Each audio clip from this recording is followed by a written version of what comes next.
Usted se desafilió en el 2017 de Alianza País cuando era parte del partido y el expresidente pidió su expulsión. ¿Cómo siente que se manejaba Alianza País en ese entonces y cómo ve el panorama de ese partido ahora? Bueno, gracias Cristian por la entrevista. La verdad que el movimiento se manejaba muy mal porque tenía una estructura demasiado vertical, por decirlo menos, o sea, en el sentido de que tenía un dueño y esa práctica no ha cambiado. Lo que ha cambiado es el dueño y es un problema de todos los movimientos políticos de este país. No existen dentro de los movimientos sistemas democráticos para poder respetar las discrepancias y procesar las diferencias. Lo justo, lo correcto, lo normal, lo ordinario, lo deseable hubiese sido que cuando un legislador que tu propio partido, del cual tú eres presidente de la República, está denunciando actos de corrupción, lo llames y le preguntes qué es lo que está pasando y no corte comunicación y piense que eso es un acto de traición. Cuando un legislador tuyo te está diciendo que la ley de plusvalía va a causar una contracción horrorosa en el sector de la construcción y lo dices razonadamente, no lo llamas burro ni lo insultas públicamente, sino que lo llamas y preguntas por qué tienes esa teoría o eso de allí. Entonces, lamentablemente, pues el poder es una droga, enferma, corrompe, y Alianza País se convirtió pues, en un grupo de personas que estaban por un interés personal y no un interés general, con honrosas excepciones. Y esto lo digo porque muchos que ahora se rasgan las vestiduras por las cosas que suceden, nunca lo hicieron cuando debieron, por no perder las prebendas que tenían. Y eso, la política en general, que es aceptar o estar en un asambleísta, por ejemplo, de Chimborazo, que tenía puesto al gobernador, a sus hijos en todos cargos públicos, a la familia de fiscales, de directores distritales, etcétera, etcétera. Entonces, en la misma comisión que estábamos investigando la corrupción del Panama Papers. Entonces, no puede ser que él tenga 20 personas y yo ni una. Entonces, claro, o sea, nunca lo iba a entender porque no puedo entrar en ese conflicto de intereses, porque es la diferencia entre los que no vivimos en la política y los que viven de la política y son unos sanguijuelas de la política. Entonces, eso hizo que, sí, yo me desencante tremendamente y me cansé, respeté los procesos internos de decirlo internamente hasta que empecé a hacerlo público para llamar la atención de justamente el presidente, etcétera, etcétera. Y lo que conseguí fue pues animadversión. Eso, lamentablemente, la Alianza País implosionó, porque lamentablemente estaba cargado de gente de esta naturaleza, ¿no? Y esta gente, Correa me llamó traidor a mí, pidió mi expulsión. Yo no me iba a desafiliar de la Alianza País. Yo iba a quedarme hasta el final tratando de que el movimiento entienda que lo que está pasando está mal, que si yo me metí ahí fue por un proyecto que creí que era limpio, no lo fue, pero pensaba desafiliarme, pero al terminar el periodo, porque era lo justo. Yo entré cuando en el mejor momento del partido entraron 100 legisladores en tropel, entonces uno entra ahí como que sin darse cuenta, entré y entras en manada y sabes que no has entrado por tu propia votación, sino que has entrado por la votación del líder del movimiento. Pero eso es una cosa, y otra cosa distinta es que tú rompas tus principios o que conectes la corrupción o que no cumples ya un trabajo que ya lo estás haciendo y que es a favor del ciudadano. Entonces, en definitiva, y más aún si te están pagando un sueldo por eso. Y en definitiva esto hizo que luego esta misma gente, los que ahora muchos de los que ahora siguen en el gobierno, algunos de los que siguen en el gobierno, ahora dicen y hablan de la corrupción y denostan al anterior presidente, pero sabiendo y conociendo, y habiéndoles dicho yo en reuniones de bloque todo lo que estaba pasando, nunca alzaron su voz, nunca dijeron las cosas, nunca se opusieron, nunca hicieron frente a lo que estaba mal y tal. Eso significa que Alianza País está destinado a desaparecer, y yo creo que si esta gente no va a desaparecer y va a implosionar, o sea, ya implosionó. y lo que falta es la desaparición. Va a desaparecer, tiene que aparecer una corriente nueva y obviamente pues Alianza País fue lo que fue por el expresidente Correa, con todos sus defectos y virtudes y con todo lo que yo considero que él lamentablemente con sus acciones conectó a la corrupción. Sin embargo, sin él Alianza País no es nada y no será nada, no es mayormente nada, y cuando digamos Alianza País o Correa digamos haga otra cosa que no sea Alianza País, esa otra cosa ocupará ese espacio en mucho menor medida, por cierto, porque existe ya un conocimiento muy general de la gente de lo que ha sucedido en su gobierno. Usted dice que Alianza País todavía está dominado por un solo representante, pero que el representante ha cambiado. Sí. Pero también menciona que los demás partidos en Ecuador son así. Sí, ¿Es que acaso está destinado los partidos políticos a ser gobernados a placer aquí en el Ecuador solo por un representante? Es muy lamentable que los movimientos políticos no se forman en función de un proyecto común, sino en función de proyectos personalistas. Y entonces quien tiene dinero lo puede hacer, quien no tiene, profesionales como mi caso, hemos hecho estudios que, por ejemplo, hacer un movimiento, por más democrático que sea, no deja de costar menos de $1 millón. Y eso significa adquirir compromisos con personas, con empresas que no estamos dispuestos a adquirirse para hacer política. Entonces, ¿qué sucede? ¿Qué es lo que sucede? Que el PRIAM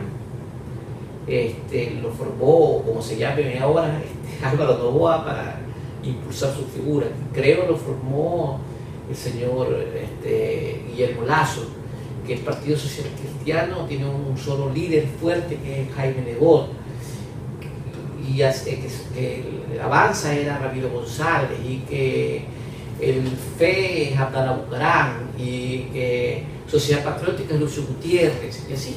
O sea, no, quizás la única organización que tiene un sistema más democrático y más limpio es la organización indígena de Pachacuti, que ahora mismo yo creo que el movimiento más democrático, aunque parezca mentira, es Pachacuti y la Izquierda Democrática, que son movimientos que, aunque la Izquierda Democrática también tenía su líder, que era Rodrigo Borja, ya está retirado de la política. O sea, de cierta forma son los únicos movimientos que no están alrededor de un dueño, sino de una estructura realmente democrática y organizacional, y eso es rescatable. O sea, que tampoco es que es absolutamente así como yo digo que todos tienen dueños. No, hay, te estoy diciendo, dos movimientos y de izquierda de paso que tienen sistemas de democracia interna, pero ahí ves los resultados también, o sea, sus pobres resultados en función de su figura, ¿no? Y hay muchos partidos que además se han hecho con dinero sucio. Mire usted el caso de Compromiso Ecuador, creo que se llamaba, el señor Espinel, que está visitando las cárceles del país, pero como interno, y el señor que está fugado, Ramiro González, y eso. Y es que un partido cuesta dinero, hacer un movimiento cuesta dinero, y no es como comprarse una mansión. O sea, la gente cree que lo hace con dineros públicos, y eso pues ya lo que nace mal termina mal, definitivamente. Un poco retomando el tema, un tema inicial, que era sobre su desafiliación. Se reportó el año pasado, cuando sucedió, que fue por causa de algunas investigaciones que usted estaba liderando. Por ahí se mencionó que era de corrupción, entre otras cosas. ¿De qué exactamente se trataban esas investigaciones y qué descubrió a partir de eso? Bueno, descubrimos a raíz de esas investigaciones que muchos políticos tenían cuentas en el exterior para recibir coimas, que teníamos los estados de cuenta por los Panama Papers de estas coimas, que habían políticos que habían recibido Por ejemplo, en el caso de Carlos Pareja Yanuceli, dinero no solamente en cuentas de precios fiscales, sino de Estados Unidos. ¿Y de todo eso usted logró enterarse mientras estaba ahí involucrado en la política o terminó de enterarse después? No, me enteré estando como asambleísta. Siempre escuchamos rumores, pero nunca habíamos constatado que esto sea así. Cuando se abrió la investigación de los Panama Papers, mi primera reacción fue acudir a la fuente. Y la fuente eran los periodistas del Consorcio Internacional de Periodistas que habían obtenido la información. Y me reuní con ellos, porque a la comisión a la que yo pertenecía enviaron la investigación pensando que íbamos a actuar todos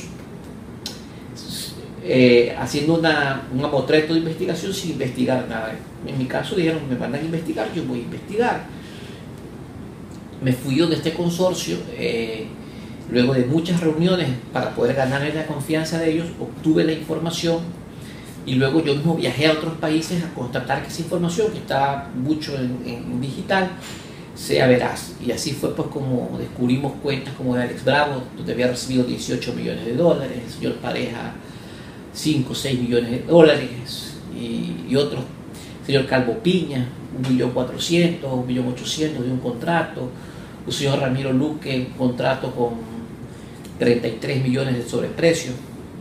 Y así nos dimos cuenta de cosas muy feas, muy malas, y todas alrededor de los sectores estratégicos que además dirigía el señor vicepresidente de la República de ese entonces, que ahora está preso, el señor Glass, y con quien además yo me reuní y le entregué esta información, parte de lo que me permitieron que le entregue, y lo que hicieron fue tratar de callar, que yo trate de no continuar investigando, de que ella se pare la investigación. Y a raíz de esto, el expresidente pidió su expulsión. Claro, a raíz de esto, el expresidente pues, empezó mandándome emisarios, cortó comunicación conmigo. De hecho, cuando me insulta dice que ni me conoce. Bueno, pues yo fui jefe de campaña aquí en Guayaquil en el 2014. Y está bien, o sea, él tenía su estilo prepotente, y él pensó pues, que estamos haciendo daño a él. No se daba cuenta que estaba él haciendo un daño al país. Pero en eso que ha mencionado de las investigaciones, no ha mencionado todavía al expresidente, no se lo ha visto involucrado en lo que usted detalla. ¿Por qué entonces cree que solicitó él su expulsión?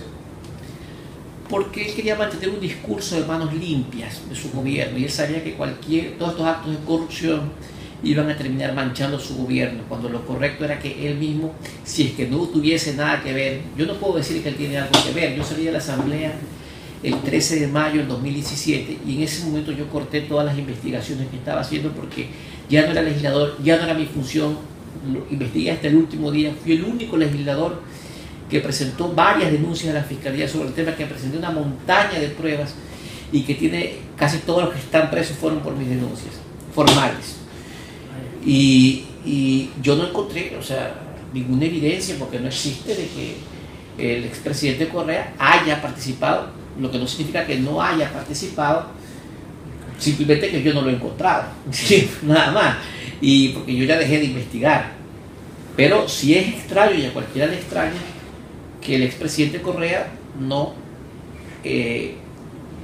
haya colaborado con estas investigaciones, y sobre todo que haya puesto, digamos, toda la mugre debajo de la alfombra, y al contrario se convierte en un enemigo prácticamente personal de alguien que estaba haciendo su trabajo nada más. Y después de su expulsión, usted habló de un panorama muy oscuro de la política ecuatoriana, del partido en sí. ¿Usted cree que puede volver a involucrarse en ese mundo? ¿O como lo ve ahora, qué piensa dedicarse particularmente ahora en el futuro? He vivido toda la vida la profesión. Los que me conocen saben que tengo más de 20 años en la profesión. Mis declaraciones de impuestos además son públicas porque se pueden ver por la página del SRI. Nunca he vivido la política. De hecho, el único cargo que yo acepté fue ser candidato a la legislatura y fui legislador 4 años. Yo nunca le acepté un cargo público al gobierno anterior, ni tampoco me han ofrecido en este gobierno, ni tampoco creo que lo aceptaría. y me gusta asumir retos, pero sé que es muy peligroso, es de altísimo riesgo ser funcionario público porque puedes cometer errores y comprometes un trabajo que tú has hecho honestamente 20 años con una grosa Contraloría por un error, y eso también puede suceder. Y es verdad que puede ser un poco egoísta para el país, para lo que sea, pero todos tienen que cambiar la mentalidad en este país y ojalá podamos hacerlo en el futuro. Ojalá en el futuro yo pudiera involucrarme en política con gente joven que venga bien formada de sus hogares, de sus casas y que quieran cambiar la realidad del país. Lo cierto es que este país tiene un grave problema, y el grave problema, yo diría que el más grave, es la corrupción. La corrupción es un cáncer y nadie que lucha contra un cáncer puede creer que va a salir ileso. Y cuando hablamos de que hay desnutrición, que hay falta de educación, que no hay medicina en los hospitales, que los profesores públicos no funcionan, que no hay agua potable en Durango, no hay agua potable en tal ciudad, etcétera, etcétera. Esos no son los problemas, esas son las causas. El gran problema de este país es la corrupción pública y privada. Mira que no digo solo corrupción pública, la corrupción pública y privada. No hay contrato público que se haya hecho, que yo haya investigado en los sectores estratégicos del gobierno anterior, que no se haya dado coima. Como no hay contratos públicos que se hayan hecho antes del gobierno anterior, en donde esos rumores no terminen siendo ciertos, donde mucha gente que ahora camina por las calles como grandes empresarios, alguna vez fueron ministros, tuvieron un cargo público y de repente se convirtieron en millonarios, y ese es el grave problema de este país. Y también los privados, muchos empresarios buscan al funcionario para dar la coima. Entonces, al haber una corrupción de doble vía, pues entonces esto se convierte en un tema inviable, y solamente la lucha contra la corrupción es lo que va, o sea, el cambio de mentalidad es lo que podría hacer cambiar este país, y creo que eso es una misión titánica. Eso es una misión titánica. Una pregunta para concluir, para ya no usar tanto tiempo. Actualmente ya no se sentiría tan identificado con la Alianza País después de todo lo ocurrido, de lo descubierto. ¿Usted cree que hay algún otro partido político que cree que está siendo mejor representado, que está en un mejor nivel que Alianza País actualmente, con alguno que se siente identificado? Yo soy un hombre de centro izquierda. Si tú me preguntas ahora si las elecciones fueran mañana, si a mí no me diera mejor alternativa, quizás, no digo que lo vaya a hacer porque yo nunca he votado por él, pero creo que Nebot tiene las credenciales de experiencia, de haber hecho una buena gestión, no la mejor, y creo que Guayaquil no es una ciudad retrasada. Yo creo que Guayaquil es una ciudad retrasada, que le falta muchísimo. Pero si tú me preguntas cuál es el político en este momento que podría, de cierta forma, hacerlo mejor, podría ser él. Porque yo creo que no se debe anular el voto, se debe buscar la mejor opción que te propone. Pero sí yo creo en el centro, no creo ni en los extremos de izquierda ni de derecha, pero sí creo que el Estado debe controlar, y eso es el centro izquierda. ¿Por qué el Estado debe controlar? Porque todo esto, Correa surge de los abusos lamentables que había al trabajador, al irrespeto de derechos, a la explotación, a la tercerización laboral y tantas cosas que podríamos hablar horas de horas. Y eso tampoco está bien en el país. Para que un país no llegue al socialismo del siglo XXI o peor, a un comunismo, tiene que haber empresarios responsables que cumplan con sus labores, que cumplan con sus impuestos, que traten bien a sus trabajadores, que cumplan con todos sus trabajadores para que esto funcione, y entonces nadie va a querer más ni menos de lo que realmente le corresponde. Pero cuando hay injusticia social, entonces eso es un caldo de cultivo para que venga y pase lo que ha pasado en Venezuela, o lo que ha pasado en Nicaragua, o en tantos países donde la desesperanza hace que terminen destruyendo realmente al país. Entonces, ¿qué es para mí lo ideal? Que los partidos de centro izquierda, pero los verdaderamente democráticos, como la Izquierda Democrática, Pachacuti, y por ahí puede haber más, se unan y formen un frente común con un candidato que sea una persona que nazca de el consenso democrático, pero además que tenga la preparación y las credenciales. Te hablaba de credenciales, no, que tenga las credenciales académicas, de experiencia y de honestidad, de tener una sola raya para poder ejercer y gobernar algún día bien este país. Bueno, con eso hemos concluido la entrevista. Agradecemos mucho Gracias a ti. por su tiempo, ha sido muy valioso. Nos hemos extendido un poco más de lo previsto, pero es porque la información ha sido muy buena en la entrevista, el conocimiento. Gracias. Entonces, gracias y con eso terminamos. Muy bien, chicos.